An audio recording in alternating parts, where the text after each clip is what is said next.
हिमाचल प्रदेश विधानसभा के बजट सत्र के तीसरे दिन नेता प्रतिपक्ष जयराम ठाकुर की अगुवाई में बीजेपी विधायक ताला और जंजीर लेकर विधानसभा में पहुंचे। इस दौरान विधायकों ने सदन के बाहर जमकर नारेबाजी की।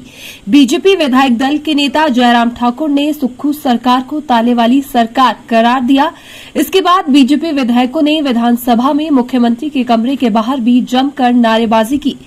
वहां पर मौजूद सत्ता पक्ष के विधायकों ने भी भाजपा के खिलाफ नारेबाजी करना शुरू कर दिया और इस दौरान दोनों पक्षों में हल्की धक्का मुक्की भी हुई। इस दौरान नेता प्रतिपक्ष जयराम ठाकुर ने कहा कि मुख्यमंत्री सुखविंदर सिंह सुक्खू के नेतृत्व वाली सरकार प्रदेश भर में ताले वाली सरकार के नाम से मशहूर हो गई है। सरकार बनने के बाद से सिर्फ और सिर्फ ताला लगाने का काम किया जा रहा है। पूर्व मुख्यमंत्री जयराम ठाकुर ने कहा कि सदन की कार्यवाही के दूसरे दिन नियम 67 के तहत चर्चा हुई। इस चर्चा में भी मुख्यमंत्री ने बिना तथ्यों के जवाब दिया और बातों को घुमाने की कोशिश की। नेता प्रतिपक्ष जयराम ठाकुर ने कहा कि संस्थान बंद करने के खिलाफ बीजेपी विधायक दल चुप नहीं बैठेगा और लगातार जनता की आवाज मुखरता से उठाएगा। हम बार बार सरकार से इस बात के लिए आग्रह कर रहे हैं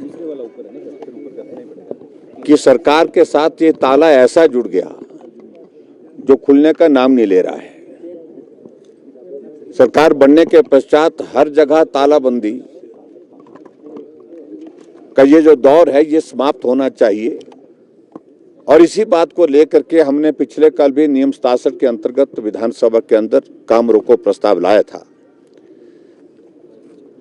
उस पर चर्चा लॉ हुई, चर्चा में हम लोगों ने भाग दिया, लेकिन मुख्यमंत्री का जवाब गोलमोल जवाब, कोई तर्क नहीं, कोई तथ्य नहीं। और यही बात दिखाने की उनने कोशिश की कि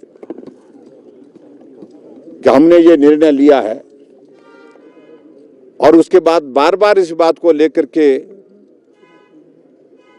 कि नीड बेस्ड, और नीड बेस्ड के लिए अगर उनने कोई मैकेनिज्म अपनाया होता तो बेहतर होता।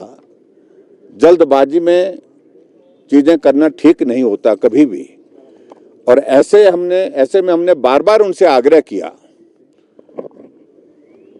और हमारे माननीय सदस्यों ने, सभी सदस्यों ने इस बात के लिए भी निवेदन किया कि एक बात कर लीजिए, एक बार आप सारे संस्थानों को बहाल कर दीजिए, उसके बाद आप रिव्यू करिए। रिव्यू करने के बाद आपको जो उचित लगता है, कोई संस्थान ऐसा लगता है जो नॉर्म्स पूरा नहीं करता है, भले ही उसको रोकिए। लेकिन वो आमदा हुए पड़े हैं और उनके जवाब से हम बिल्कुल भी संतुष्ट नहीं है जो पिछले कल उन्होंने सदन में दिया है। और ऐसे हालात में ये हमारा विरोध बिल्कुल उसी तरह से जारी रहेगा। और जिस प्रकार से आज भी आप देख रहे हैं कि एक जंजीर के साथ ताले लगा करके हम विरोध कर रहे हैं और इसका अभिप्राय यह है कि जो तालाबंदी का ये दौर समाप्त होना चाहिए।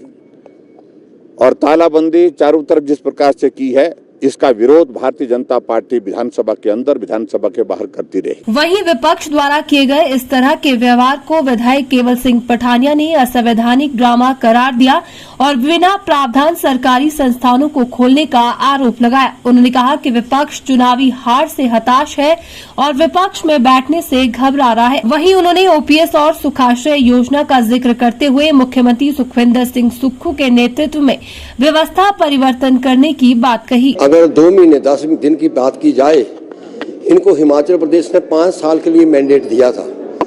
आज जो बिना बजट के 920 संस्थान खोल गए हैं, जिसमें लगभग 5000 रुपये का फाइनेंशियल बर्डन हिमाचल प्रदेश की सरकार का था।